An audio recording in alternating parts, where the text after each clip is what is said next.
and the goal is to bring you your next favorite band.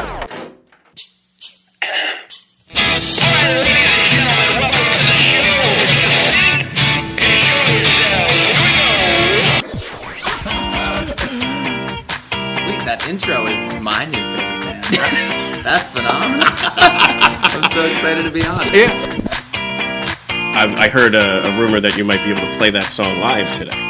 You heard correctly. Yes. Excellent. So, good enough for rapping. I don't know when I rock out here on your next favorite band and show. and listen, it's going to be everybody's favorite band. Phil, you weren't supposed to make me get all... God almighty, But this Phil. is why we do it. Like, seriously. I gotta gather myself. All right, go ahead. Okay. Welcome to your next favorite band. That's both the show title and our promise to you. We here at Stereophilia Studio are tireless in our pursuit of finding incredible, genre-defiant artists who are either a hot, up-and-coming band or a group that has been delivering for years but have flown under the radar. Tonight we have the angelic vocals set atop a fuzzy industrial sound of Meg Elsier.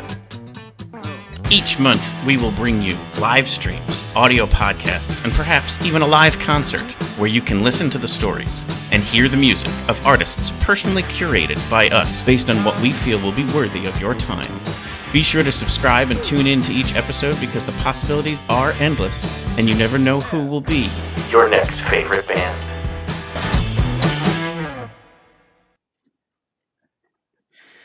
Hello, everybody. Welcome to the show. I am your host, Philip Reese, and you are listening to your next favorite band. I'm giggling to myself because I see our guest tonight in the virtual green room bebop into the opening music. It's pretty fun. But we've got quite a special interview tonight with Meg Elsier.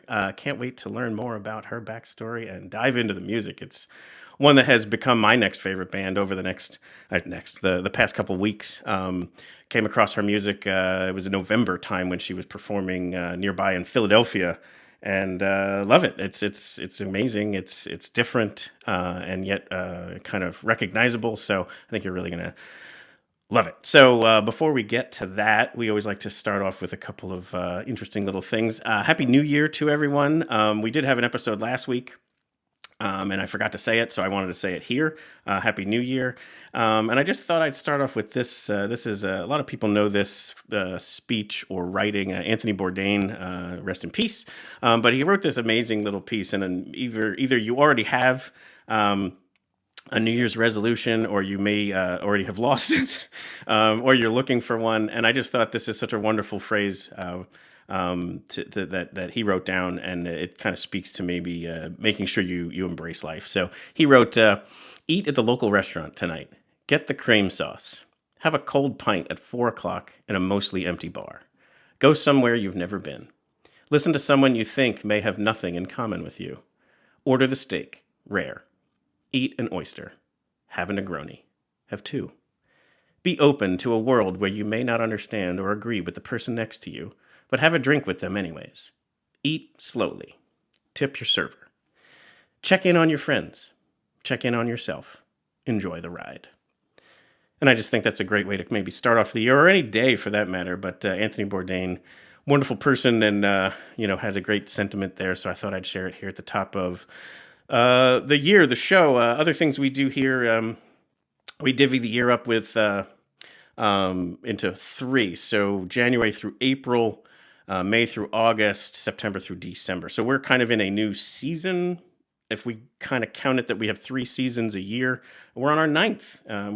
We're closing in on our 150th episode. We're super honored for that. We thank all of you for tuning in. We always like to also point out some of the other ways that you might be able to tap into the content. Obviously, you're either listening on a podcast or tuned into the live stream, so you always have the opposite one, but we appreciate whichever way you might be consuming. We ask that you might subscribe so that you can get each episode as they come out each week. There's obviously all the social media, so we are at Next Fave Band, Instagram, Facebook, X, Threads. I think that's about it for now. There's always new ones. We always hold off until we know that it's viable. But the other area that I think I always like to point out is Spotify. We do have a pretty decent offering there of different playlists. And one of the ones that we do that we renew along with the new season is we always put out a 3 to see. And what it is, it's 3 songs by whatever artist is coming on. So all of our prior guests are out there, and then obviously all the ones that are upcoming. So it's your way to say you can throw on that Spotify list, and if you're listening to it and you're picking up 3 songs from a band that you kind of like, there's going to be an episode, an interview with them that's out there. So there's 3 great songs here from Meg that will be playing, and they're all available on that Spotify playlist. There was one other thing I wanted to share, just because you'll see why in a second, but this was a great graphic that I saw. Chances I won't use the word fuck in a sentence today. And you can see the pie graph there. None in pink. And then there's also a smaller sliver in yellow that's also none. And here's why. Meg's first single that she released is called If Shit Fuck. But we will absolutely love the track. It's so incredible. So let's take a listen to that. I'll share a bio and then we'll bring Meg on the show. So please enjoy If Shit Fuck by Meg Elsier.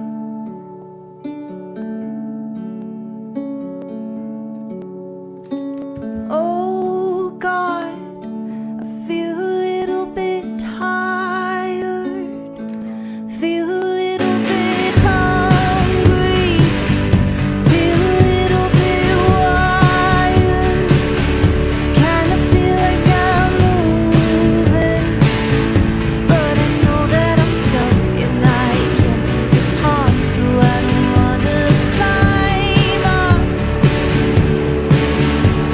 So save me, but fuck you, you're a liar.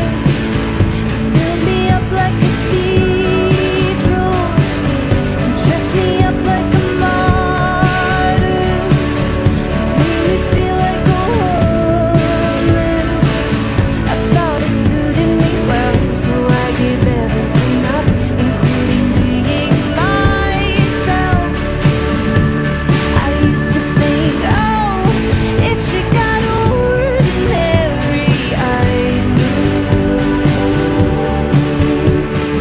Oh, if she got ordinary, I'd move.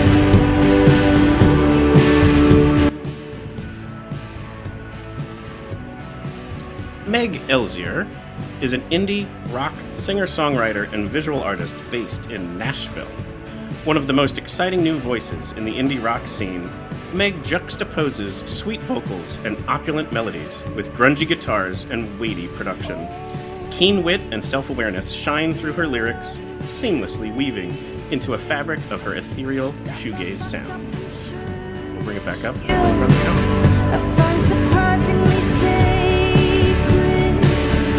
Never thought I was special, but I thought I'd do more. Welcome to the show, Meg I Elsier. used to think, oh, Hello! Hi. Hi. How are you? I'm doing amazing, especially now that we've got you on here. No one wants to hear me blather on; they want to hear from you. Oh my gosh, I do. I'm Well, so tthink you for happy that. to be here. Thanks for having me. Oh, thank you for joining. Honored to have you. And honestly, like this music, when I was introduced to it, is the exact kind of music that just scratches the itch in my head and my ears that I want to hear. It's got that kind of throwback to, like it's in the bio there, kind of grungy, kind of shoe-gazey, that 90s-ish kind of sound, but with these gorgeous vocals that you have, and then this edge to it too that's a little bit more, I don't know, My Bloody Valentine, 9 Inch Nails kind of stuff too. So anyway, all of that in a blender and served up for people. I just love it. Thanks. But what can you tell us about, say, is this the band you typically play with? Is this your crew, or is this kind of who was part of the video? Yeah, so funny. So Hayden and Jashawn are both in this music video, and we normally play as a trio, so that's kind of the like core group, and then Liza and Sweet Human, Jacqueline Justice, who did this video and did all of the videos besides for Lyle, shot Liza Ann's cheerleader video. and I was in that maybe the day before.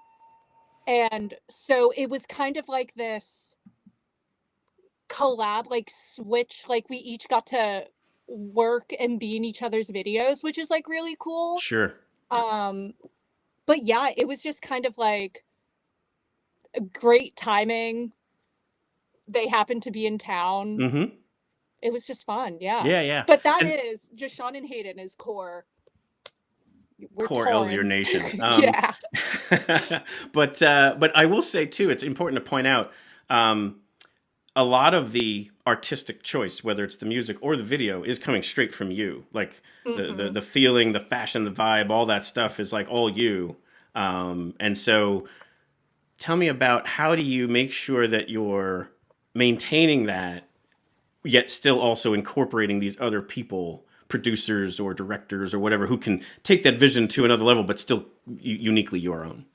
Oh, it's so, like, I feel like that's the main thing I learned while doing this was, because I was very, I guess, protective of like music. I had never released anything, but kind of like bopped around and Sure. recorded like some versions of songs, and it was always not exactly what, I don't know. I don't want to say I was like bulldozed, because that's totally not it. I think I didn't know how to communicate well, Okay. so it just like wasn't right. But this recording Spittake was We should have said Spittake is the name of the album that these tracks are. Spittake is That the was album. that was my bad. I should have included that.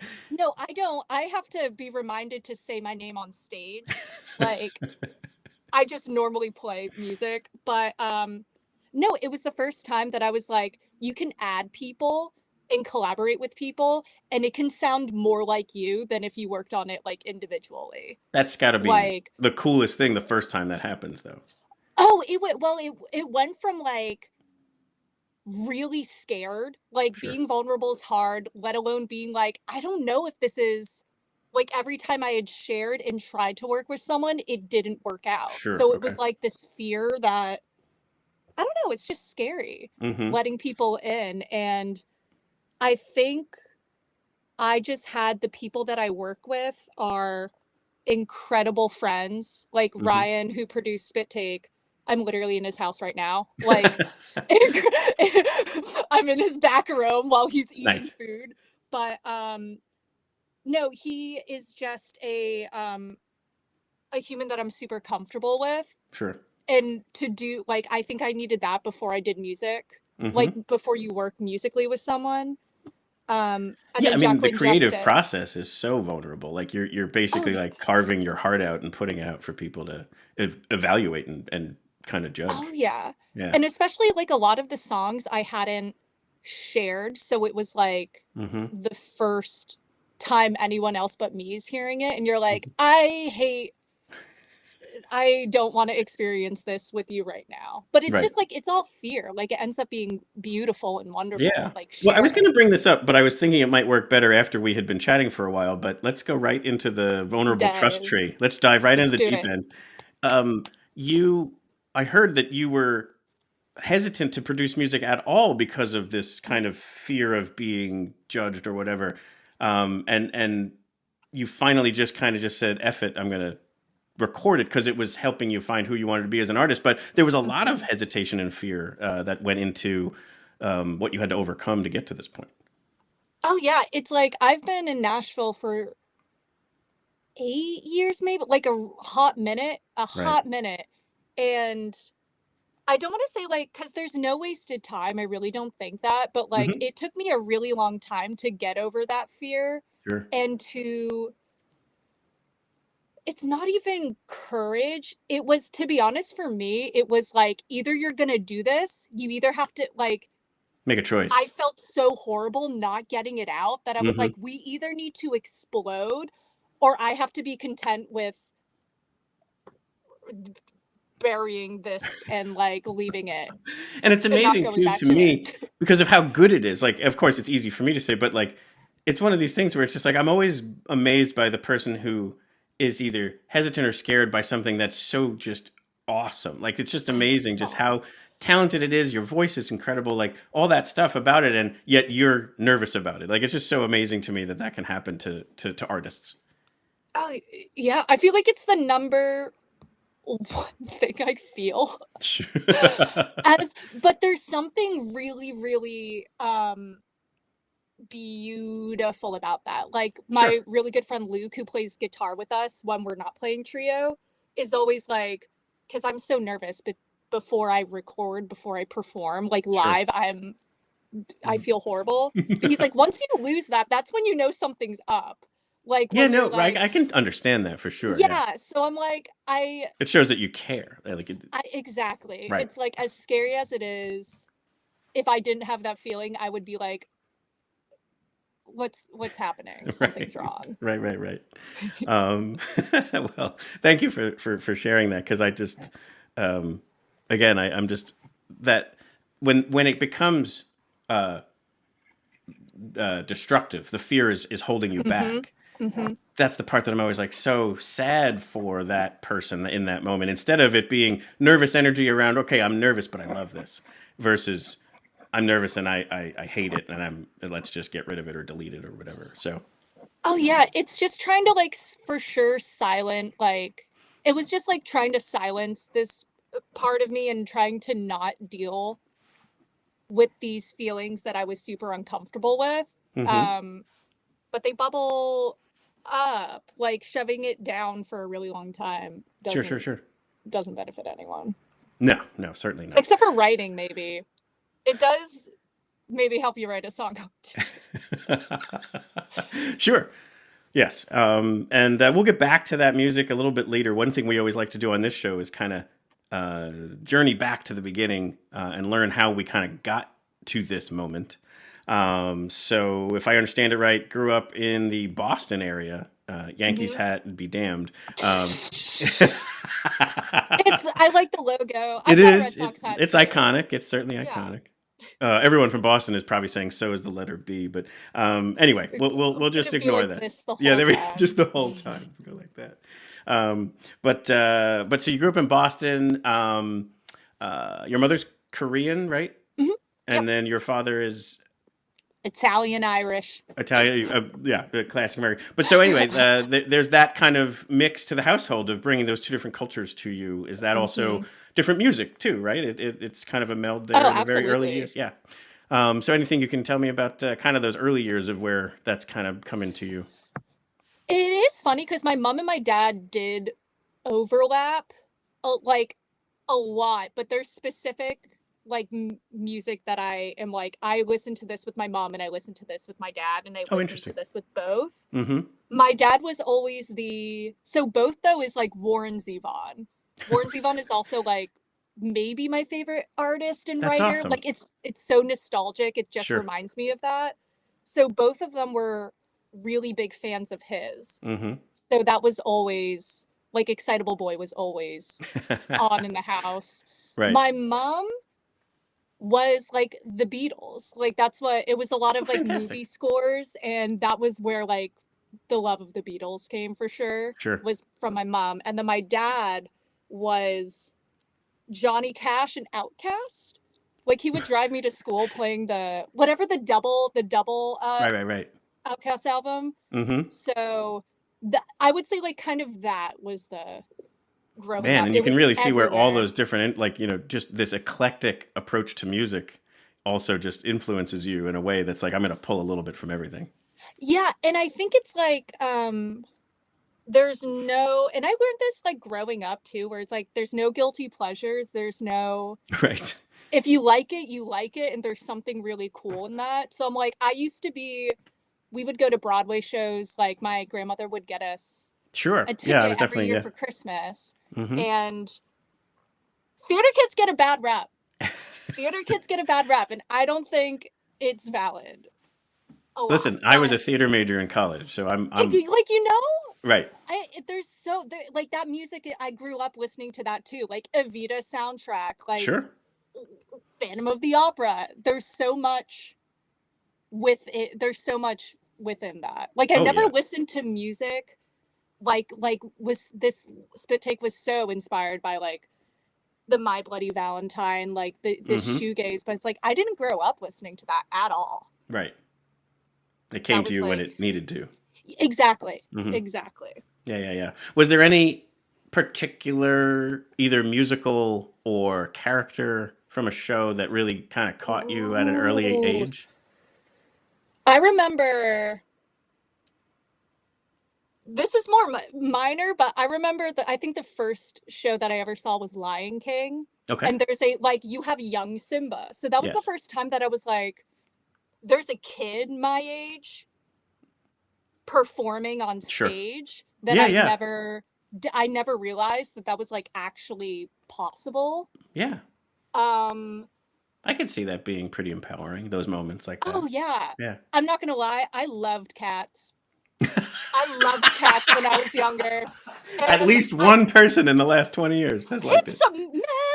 Oh Yeah, my right. God. Like it's so awesome. And that movie, I didn't see it. I heard it's a fever dream, a bad one. I think if you just lean into the poor decisions that were made, then you'll be fine, especially if you like the Yeah. music. Yeah. But yeah, Les Mis is like huge. We Yep, did that yep, in yep. high school. Yeah. But yeah, there's a lot. Like I get super inspired by theater and Yeah, musicals I mean, and such. yeah, again, like it's just what drew it to me was, man, I get to put on this costume and this makeup and adopt a different way of walking and perhaps an accent and go out there and hopefully be convincing as a completely different person and then step off stage and go back to being myself. Like there's this huge, like just attraction to that of like, I get to be someone else entirely. Oh, And- I feel like that on And stage not go too. and not get arrested for it. Yes, literally. It was not me, officer. It was Right. a character. Correct. Right. No, I love that. I think, yeah, I totally agree with that, and I think that helps a lot of artists get on stage. Like Sure. it's the kind of like alter ego, the different Mhm. persona that gives you just lets you do you and not worry about anything else. Yeah, and I can remember too, and like sometimes it might have been bad day, had a head cold, whatever, but all of a sudden you put on that costume, those shoes, and walk out on stage, and it was all gone. Yep. But then once you came back, it all came right back again. Oh Like, yeah, like you ever play hungover and then you're like smashing it, and then you get off and you're like, Gonna go "Y'all lay good to down. clear out?" Yeah. That does not happen a lot. No, but I think the Yeah. adrenaline and then just that attraction of this, the you get to play, like you get to play dress up. It's so, and especially with like interacting, when I used to play live when I like first moved to Nashville, I did acoustic guitar, electric guitar, and I had friends sing backgrounds, like super stripped. So getting to play with a band though, like the adrenaline you get when you're Sure. like vibing with people and really connecting Yep. on a stage in front of people is like that gives you so much adrenaline. Oh, and for sure. energy. Yep. And the applause or any kind of audience reaction to what you're doing, it's just like pump it in my veins. Yep, I love it. It's That's great. awesome. Yeah. So I heard early on for you were either gifted or came across a guitar that only had 3 strings. Yes, do you know do you know the guitars, like kid guitars that come in that kind of coffin-y Yep. box in the paper box? I had one of those, and I got that when I was super, super young. I took guitar lessons for 1 lesson because I was afraid of. I just had social anxiety. I didn't want to Sure. hang out with a teacher. I was like, oh. Right. But I refound that in like 8th grade, 9th grade, like middle school, high school. But like literally when I was tuning it, it all snapped except for like the bass. That's amazing. the like low E, the A, and then the high E. And it was like, so you could do like it. I didn't know it was called power chords because I took 1 lesson, but I was able to like finagle a song or two. That's awesome. with that. But that was like my only guitar for maybe until I went to college, which is kind of crazy. But Yeah, yeah, I because you think also that go to is. Berkeley. I mean, like you go to a music school. Like, Yeah. Yep. Yep. maybe that's why you were probably like, dude, I've been playing on a 3-string guitar for the last couple of years, and they'll be like, you're in. I love how I'm like, oh, I forgot this. We had like I did a lot of like key of C piano. Again, Sure. didn't really take lessons for that, but that was definitely when I was younger. That's where I was writing and finding. Yeah, that was another note I had. So I understand that. Was your mom a piano player? Like, were you connected to it from your mother's side? Like she wasn't like she did it casually, like it wasn't like something she pursued or Sure. anything, but I would remember she would play the hits, like Moonlight Sonata or Sure. like these songs that I like when you're a kid though and you hear that and nobody has sheet music, I'm like, this is witchcraft and Pure the magic. weirdest- Absolutely. Yes. pure magic. Yep. So I would literally just try and play what she was doing by ear or like Right. play with her. But she definitely like there was music in the house, just not a lot and not like in a way that I felt like music though was like a possibility for a career or Got it. like it was accessible. It was just something that people do if they like it, and that's it. Right. And cast spells. But I guess there it's still just forming the bed of what you're passionate about. Like you're loving this music.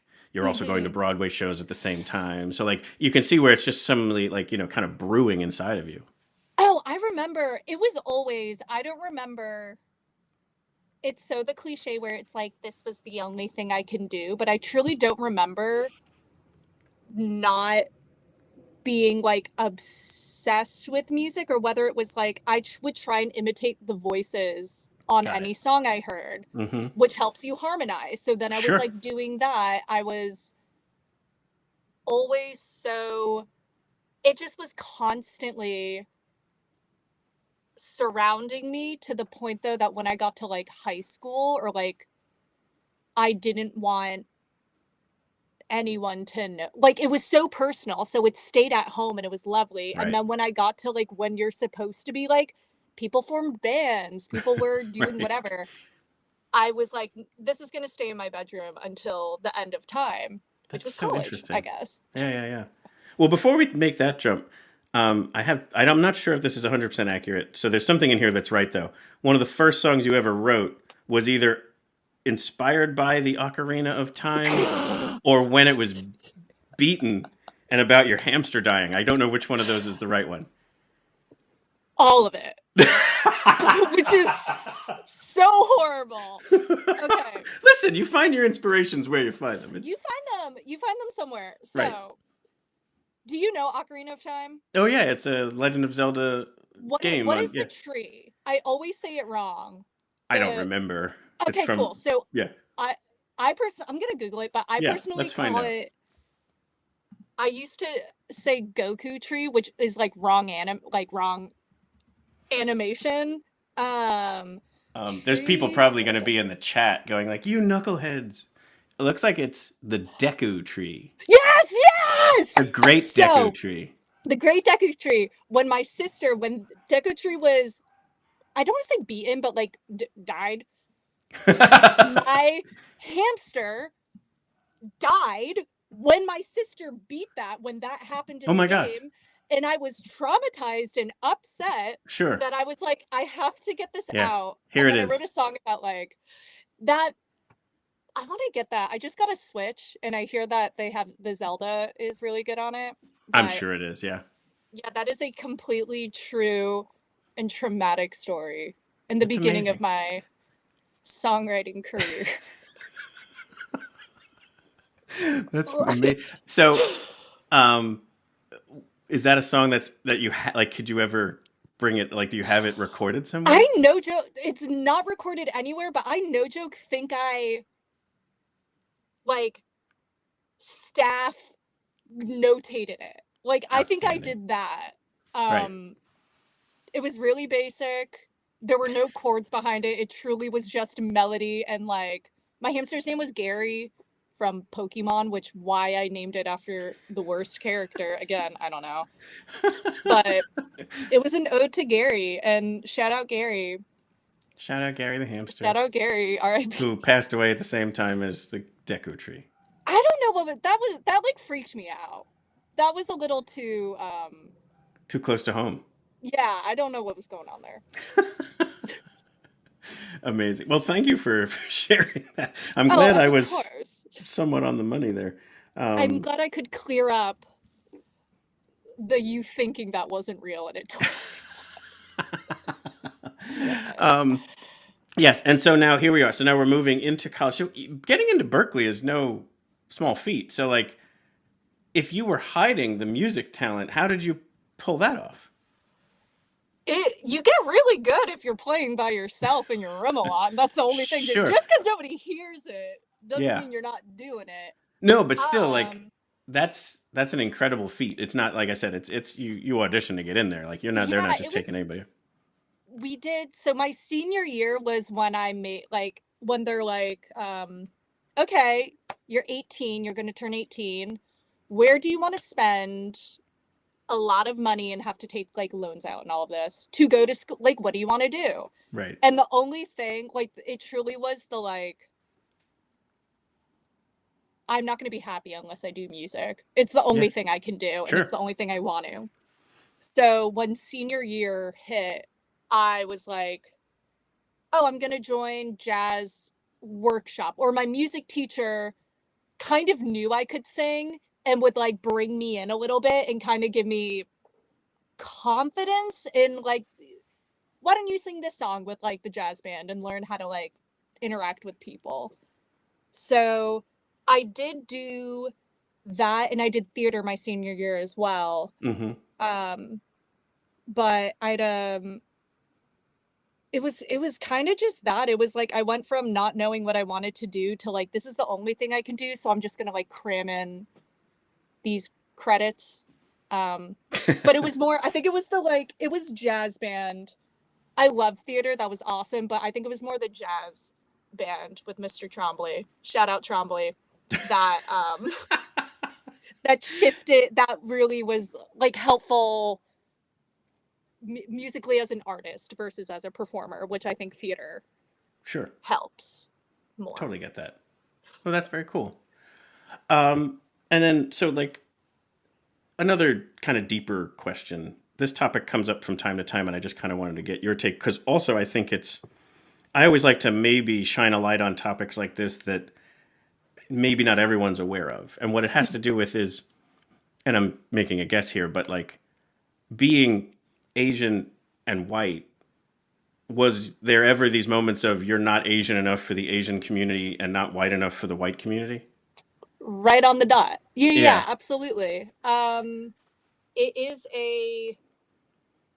It's just really weird to navigate, especially because I didn't have, besides my family, I didn't have like an Asian community that I tapped into. Like my school was not incredibly diverse. So I didn't have that.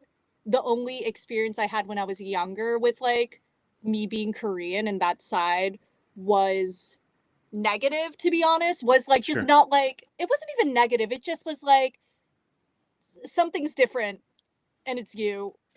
No, I and get they'll it. make that very clear. Mm-hmm. But no, it really I think I was like, because I've been actually writing about this a lot. Cool. I kind of feel similarly with like just kind of like I guess my experience of being a woman and all of that, where I'm like, it's just a very like not good enough. Mm-hmm. Like that's just the main thing that was like pushed in my head from that experience, was that's like really exactly shitty. I'm not yeah, but it makes you it's not even like it was just interesting. I think I don't know how it shaped me, but I know it did, you know? Of course. Like I just can't really pin it. But it was I think it makes you go through like I for sure had no idea who I was, like Mm-hmm. identity crisis for a really long time I because can imagine. Yeah. yeah. Yeah. No, I mean, because you would hope that there would be this celebration from both cultures instead of Oh yeah.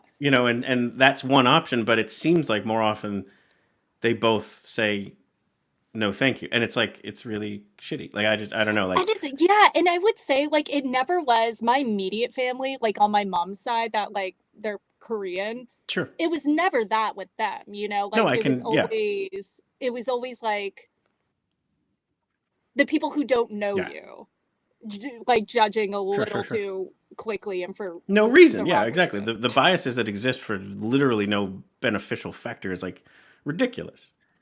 Oh And I yeah. just, like I said, I Yeah. think it's always important to kind of point these things out because that's something that you and others who share that kind of upbringing is like that's something you're carrying around with Mhm. you that you're not going to like be like, oh, and by the way, yesterday sucked because someone made me feel this way. It's like you're trying to move past it, Oh but yeah. it's something that I want to always like raise awareness on that it's like this is happening. This happened.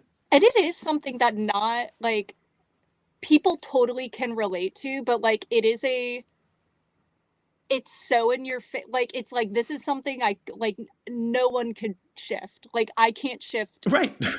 my mother and my Right. father. It's who Like you it's are. And again, it impossible. should be So celebrated, not exactly. rejected, to use a really bad word. Exactly. And I would say I think the older I got in my community and the more that I've been, I also feel like I tried to get a lot of understanding with my mother and my Asian side. The Sure. older I got, I felt more Hmm. comfortable expressing it and kind of Yep. learning about it.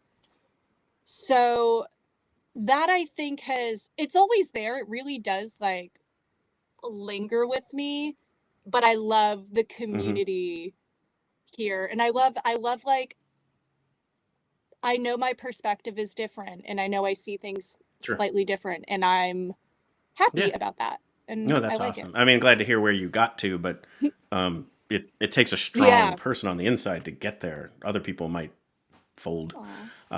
And it's just something, again, it just doesn't have to be that way. But thank you for sharing. Did that get easier or more difficult in college?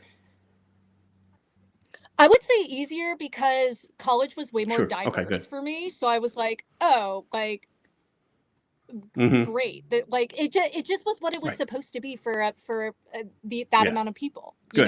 Good. Good. Yeah, so I Cool. think easier.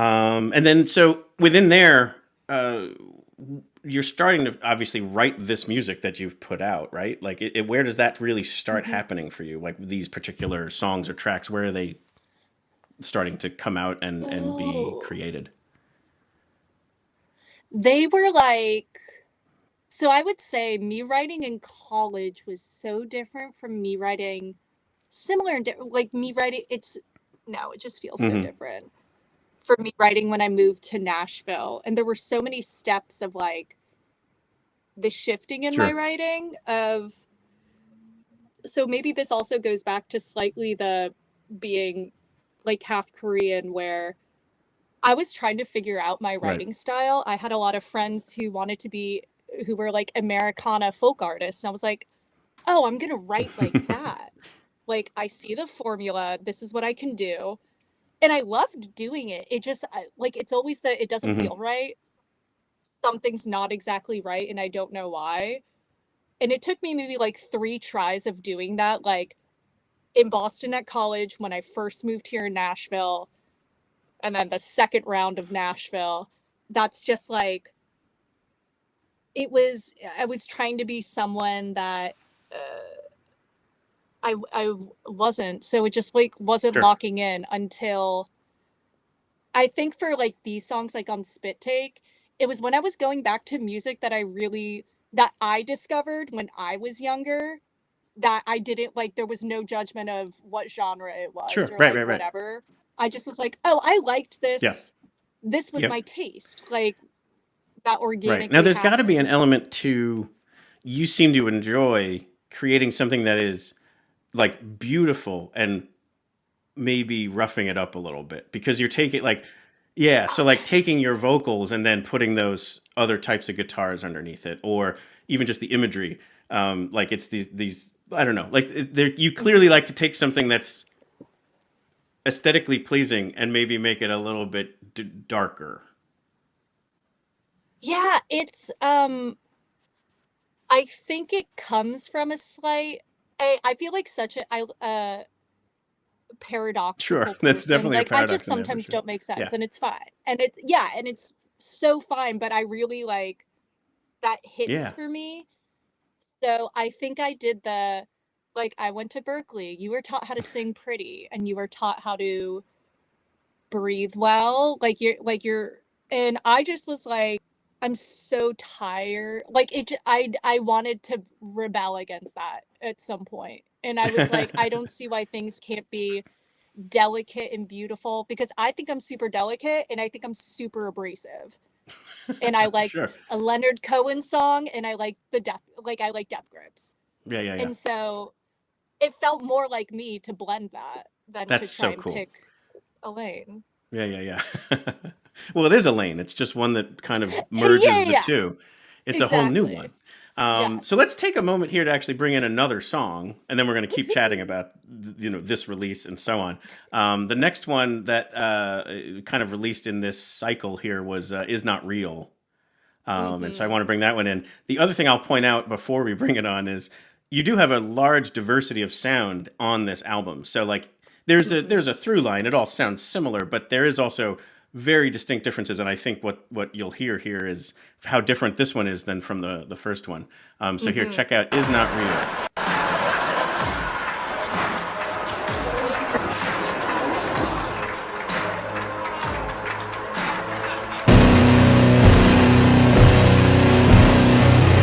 Did you just turn me on?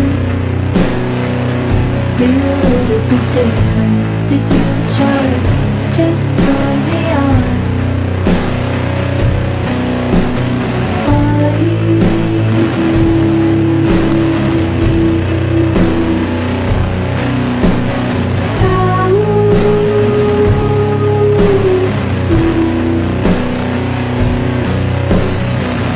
Did you just wake me up? Feel a little bit high. Did you just wake me up?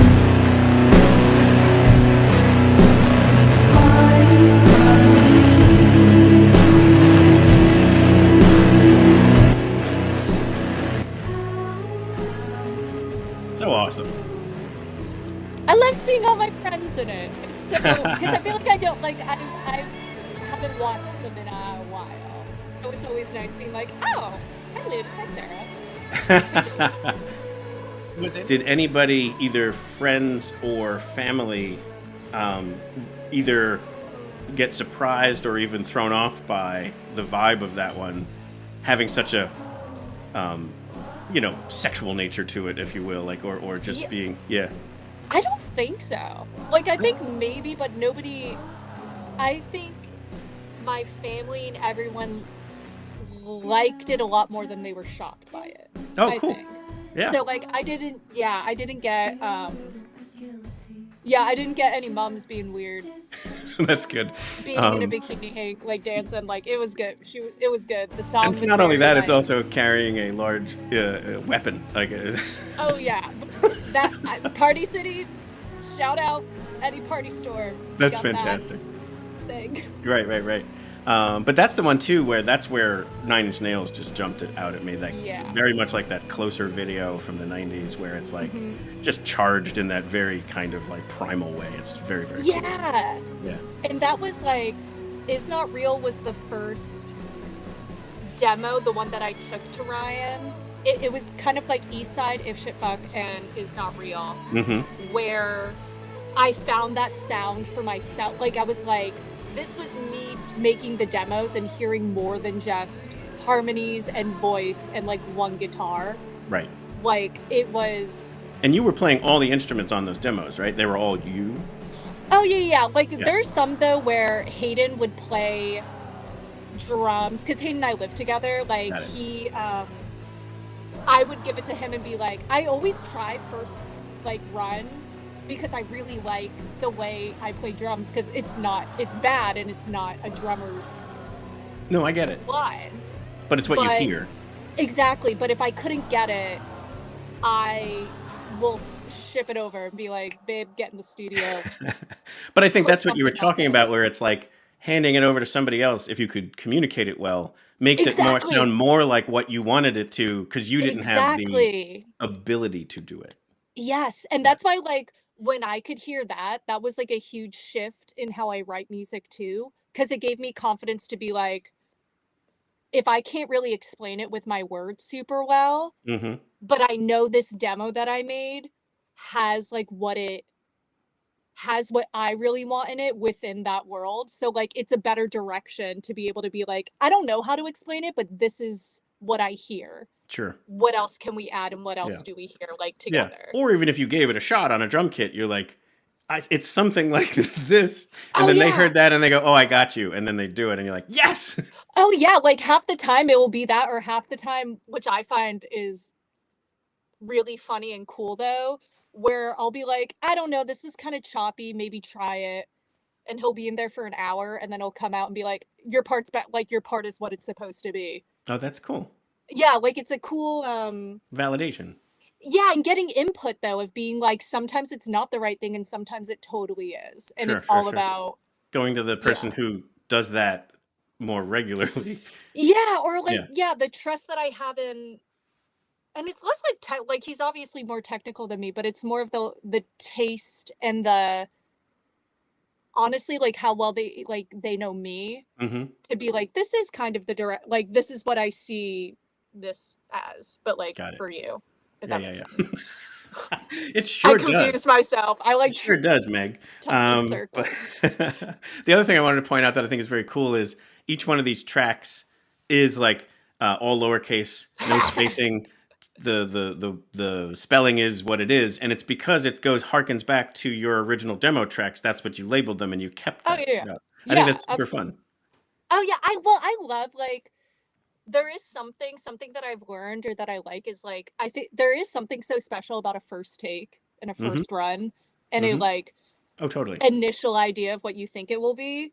So like I made that demo and that's what it was saved as, and it just like I just kept referencing it and that's what it felt like it meant to be. So Sure, like sure, sure. that's what everything else turned into. Hmm. That's super cool. And you mentioned it before. These 3 videos, the 2 we've watched so far, plus LA, were Mhm. all shot within 3 days, like 1 day each of them. Yep. Must have been a whirlwind of a couple days. We were psychotic. Jacqueline Justice, who's like my best friend, directed everything. She also did like the album art, the photos for old news, like truly best friend, one of my favorite collaborators. And Mary Violet, we were psychotic for 3 days. It was people ripping cigarettes, staying up all night, like making these videos, calling in every favor that you have because we have zero money. And it just truly was a like a vicious act of like love and creativity, and getting like, the only reason why we could do that is from like our friends in our community and places Sure. like Turnip Green, where you can like take as much art stuff as you want, pay what you need to, and then That's donate awesome. it all back. 'Cause Like I it would- was very Watching those videos, at no point did I think it was on a shoestring budget. Like those look like legit, like incredibly budgeted videos. oh yeah, and that's so like, tip my hat to Jacqueline. Mhm. She is incredible and does things that aren't possible. Like no one would have been able to make that with that budget besides her. Like That's awesome. truly. That is so cool. So yeah, I guess before we wrap, I always like to make sure that we promote whatever you might want to talk about. First and foremost, you have something coming up like next week in New York City, right? Yeah, we're doing. You're part of this abortion access benefit series. Yes. Yeah, tell us about this. It's so exciting. So it's ground control, basically just putting on these shows around in different cities. Yeah, all on the same night, right? All on the same night. That's so fun. And it's all like these lineups are like incredible. Like what They do we really have? are. We have like Gorilla Toss, like Sex Week, like all of these. It's such a blend Mm-hmm. of. And we'll put a link out there in the show notes in case people want to check it It's out. gonna be, y'all. It's gonna be great. It's Yeah, gonna be so fun, and it's also though like I am very vocal, and I believe in abortion care and Yeah. people's rights to their own Yeah, body. reproductive so rights, absolutely. catch me doing every one of those. For sure. Right. No, and rightfully so. And then I wanted to bring up your website as well. Oh, so anyway, like there's tickets available for that, or people can support it in other ways. Well, like I said, we'll provide a link to it because they're doing great things. But I also wanted to bring up your webpage so that we can kind of promote anything else you've got going on there. Yeah, like what do we have? Let's see. Other shows. Oh yeah, we announced a Blonde Shell tour in June, which I'm so fucking stoked for. That's amazing. So stoked. It even goes into Canada. How about that? Yeah, we went to, that was our, well, not my first time there, but we went on our first tour, or my personal first tour with Phenome Right. in November, which was, they are incredible and so kind, but their music, like seeing them play live every night was a fucking treat. Sure. But we went to Toronto and Montreal for those, so it'll be cool to like bounce back. And see it. Absolutely. I hope you come back this way, whether it's Philly or even hopefully like I'm a little bit north of there in the Lehigh Valley. We've got some great venues up this way. We should definitely chat about getting you to come here. Please, I truly, again, I'm a Northeast That's right. baby. I love it. I love the people and everything. Absolutely, Truly. yeah. And I didn't see, so any merch out there for us to sling? Anything like on Bandcamp or anything like that? Not yet. I'll probably upload some things because we have a few leftovers from that tour. Awesome. They are so, I love it. It is so stupid, but so like it's just a shirt that says, "Does this party fucking suck?" And then my logo, like I love it. We put in a lot of effort, and by we I mean me on Adobe. Well, But we have the little tramp stamp placement. Fantastic. It's fun. I'll have to snag one of those. As you can see, I'm into these stupid ones. It's not Hell, oh my god, yes! Yeah. You'll love it. It's right up my alley. For sure. Yeah. Any last minute things we can promote or anything? People should just make sure they follow you on social, go check out a show live, buy the stuff straight from the artist. Like if you can get, streaming is good. It creates like awareness and some other things, but it doesn't generate revenue. We always talk about this. You need to buy straight from the artist. Yeah, it's hard. It's hard out there, kids, but no, it is. And what I think is, so many, especially whether it was going on tour with Phenome and playing cities that I haven't, like it's so refreshing and nice when you go out to a show and you're like, these are music lovers. Sure. And it's my favorite thing to meet, like people who know to support the artist, like straight from them, Right. who want to buy that CD, even though nobody has a CD player. Right. It's so true. Yep. It truly is like, it just makes you want to keep going and just love the community even more. That's fantastic. It's Absolutely. really cool. Well, Meg Elsier, thank you so much for coming on the show. I Thank really you. can't wait to see you perform live. We always close after the credits with one more song from each artist. My personal favorite of yours is For Lyle in San Francisco. Yes. It's just such it builds so beautifully that I didn't want to make it one of the ones we were going to talk over because it takes so much. You need to go for the ride. And I didn't, like, by the time we would turn it down, it would be like 4 minutes into the song. And we wouldn't want to turn it down. We would want to be like jumping around. Just came in. Yeah. What do you mean we're turning it we're down? not talking. Just shut up and listen. But anything you can share about that track? Yeah, that song is my favorite to play live. My Awesome. friends mosh and hit each other, which is in a very loving and respectful way. Correct. There's a right way to do it. Exactly. There's a right way to do it, for real. Mm-hmm. And but I guess fun fact, so that song was acoustic guitar, so incredibly slow, in maybe half the length. And it was taking it into Ryan, being like, what if we tripled the speed or like doubled the speed, and if you can write a full other verse, that would be great. So like when we were recording that here, kind of like I had my demo and then we made this demo that I made with Ryan. I just was in the chair writing that whole second really rambly part that keeps going. Yep. And then like that was a 15-minute scramble to try and get something. And but I think that frenetic energy is what's in there. Like I think it came through. And it just is, it almost reminds me of like a night out. Like it slowly builds into this like awesome time with your friends. Like there's something about that one that I'll put on whenever. And it's like, I'm not paying attention to anything else. That one makes me feel, I think a lot of people, it just has this energy. Yeah. That's just really cool and infectious. Yeah. So everyone's got to stick around for that. We'll put it on right after the credits. But Meg Elsier, thank you so much for coming on the show today. Thank you. It was so fun chatting. Absolutely. Thank you. So there you have Meg Elsier. Hope you really enjoyed the music, the wonderful story. And like we said, we've got one more great one still yet to play. But wanted to still, again, remind everybody, we do have our Listen to the Dissonance show coming up end of February on the 28th in Bethlehem, on the March 1st in Wayne.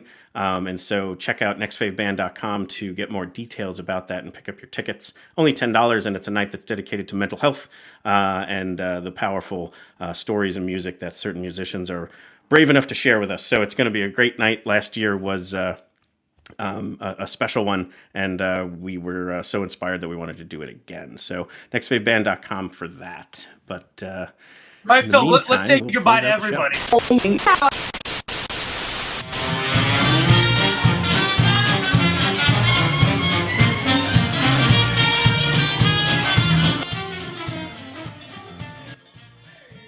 We hope you've enjoyed this episode of Your Next Favorite Band. We'd like to sincerely thank Meg Elsier for joining us, for sharing all these wonderful stories, even diving right into the deep end off the top of the show there.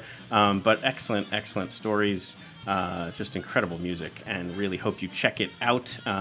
We will link to all of the website, the Spotify and YouTube channels, the Bandcamp, everything that's out there, as well as the different shows that she's going to be a part of that are super special coming up, so that you can learn more about those, support them, and maybe even go check it out. We hope you give her a like and a follow on the socials as well, so you can keep in touch with everything she's got coming up in the future. As always, our hope here is to bring you your next favorite band. If you happen to tune in tonight because you already knew Meg, thank you very much. We hope you like what you heard and what you saw, so that you might give us a like and a subscribe, so that we can bring you your next favorite band in a coming week. Or perhaps your next favorite band might already be out there. Nextfaveband.com has all of our prior interviews, and you may be able to just simply find it. It's there for the taking. If we can help out at all, drop us a note or send us an email, and we love to help out people find which episodes to start with. If there's certain genres you like, or certain just attributes of whatever you might be looking for. There's also some like music adjacent episodes that we talk to people who are either authors or producers or talent buyers. So it's a lot of good stuff out there. So hopefully you will give us a subscribe and a rating. We hope to see you at a live show soon. And stick around for one more track from Meg.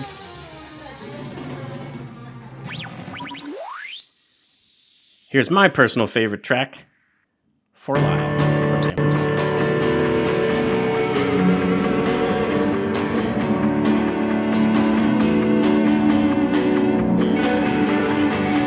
I learned when I went to San Francisco that I jump, I do the deed. Feels good to know you'd commit to something. I've grown, I think you'd agree.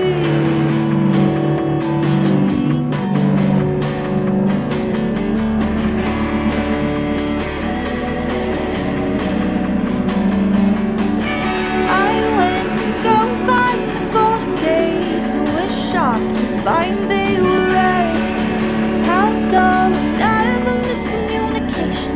I'd have to change and come back. So there goes that plan, there goes my exit, there goes the greatest thing I would do. So there goes one thing, so find a new one and get with the program. Don't linger like Lyle.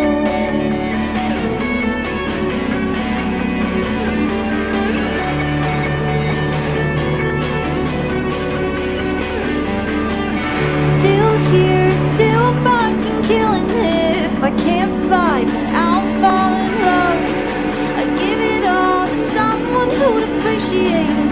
Not me, just the things I do for them. Cause I'd be your good girl, but I do bad things. And I talk dirty, but I keep the house clean. I'd be funny, but you'd be funnier. And I don't mind it, I like second seats. I feel sometimes I'm jealous, cause you're a person. And I'd be airbag stuffed in the wheel. But you're the driver, so I'll never see you. You'll never need me, so what is the point if you're the driver? I'll never save you, and I'll never prove if I'm worthy or not. Does that make me selfish or lonely or stupid? My guts never told me one goddamn truth. And I've never liked her, she's over dramatic, wants all the attention that I give to you. And sometimes I listen, so I get resentful and pretty pathetic. Not to be me, but I'm a cool person, it's just in my nature. I wish that I wasn't, and I have more friends, but I'm bad at hiding it. I'm bad at lying and texting and fighting and being myself. I'm bad at hiding it. You're worse at lying. And I is a liar, and you're just a driver, and I'm just the air that absorbed myself.